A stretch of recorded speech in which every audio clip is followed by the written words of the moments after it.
administration declared war on Fox News, I don't think he had Shepard Smith in mind. A rare breed of Fox News journalist who gives you the news straight with no chasers. Please welcome Shepard Smith. Welcome to the show. Thank you. I brought you some swag. Oh, you were at the game. I figured you'd like this. That's nice.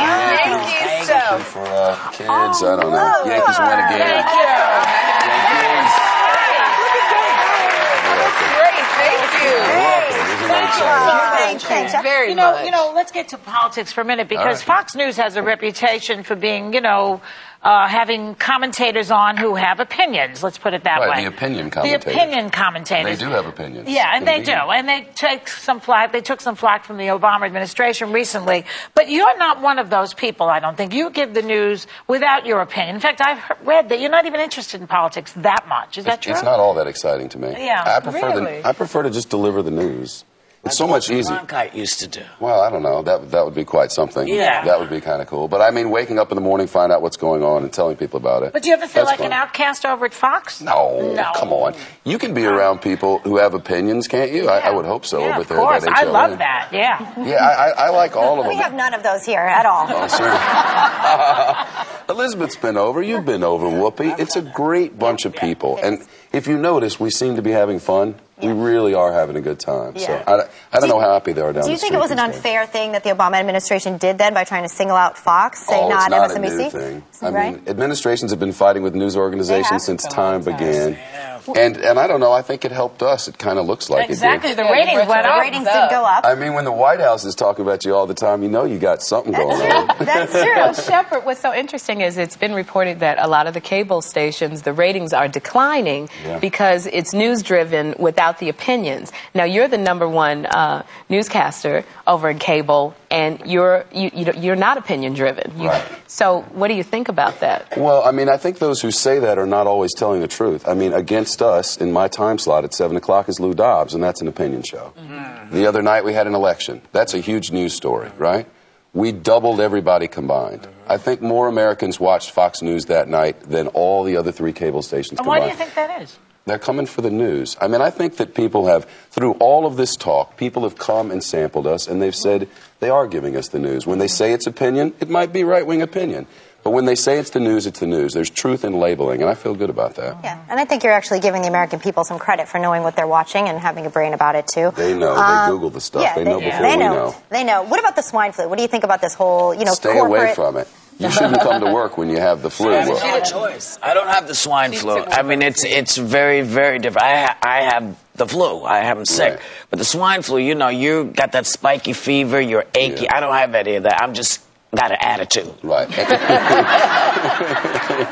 What do you think about some corporations having it and the lack of vaccinations in the country?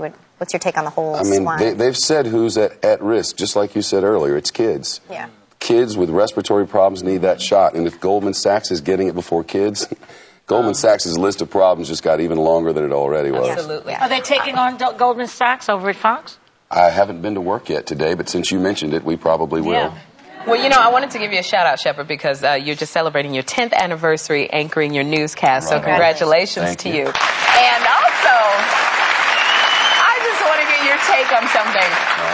You were on the air anchoring when all of that stuff happened with the Balloon Boy. Balloon Boy. What went through your mind? America's finest family. Did you think it was a hoax? What was going through your mind when it happened? I said right in the middle of it that I said, you go look under that bed. Because when I'm a kid and I mess up Daddy's balloon, I'm under that bed and he's after me with a stick. You know what I'm saying? I'm like, look under that bed. Instead, it was the family hoax. I think they're going to be right up there in the list of finest families, don't you think? Well, the news organizations were highly criticized for the coverage. What are you going to do? There's a balloon floating. The cops say there's a kid in it. It's running all across Colorado. We didn't have anything else going on. Had your bed. I mean, might as well follow the balloon.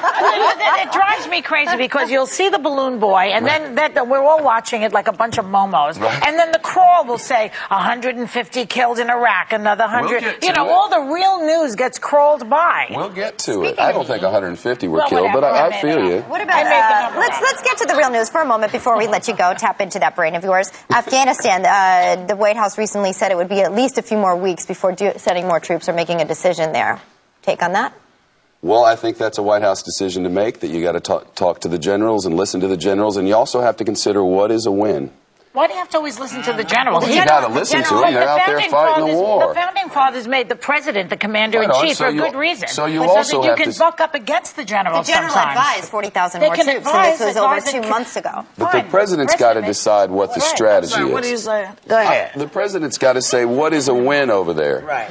How do we define a win in Afghanistan? And once you define what your goal is, then you can figure out how to get there. It really doesn't work the other way, last I checked. But some people are saying that the war in Afghanistan is fueling the insurgency over there. And that is one of the two different takes on this. Obama's trying to figure it out. This is the war he said we needed to be in right from the beginning. This was the war he wanted to actually be in. But we'll get to that another day, I'm sure. We've been in war for 8 years. Come on. It's enough. Well, everybody's doing he it. actually said this is where we should be from the start. We all said that's where we needed to go. I'm happy to be here. More information on the next page. Thanks for coming by, Shepard. Congratulations, too. Be sure to check out Shepard on Studio B weekdays at the Fox Report, weeknights on Fox News Channel. We'll be right back. Thanks.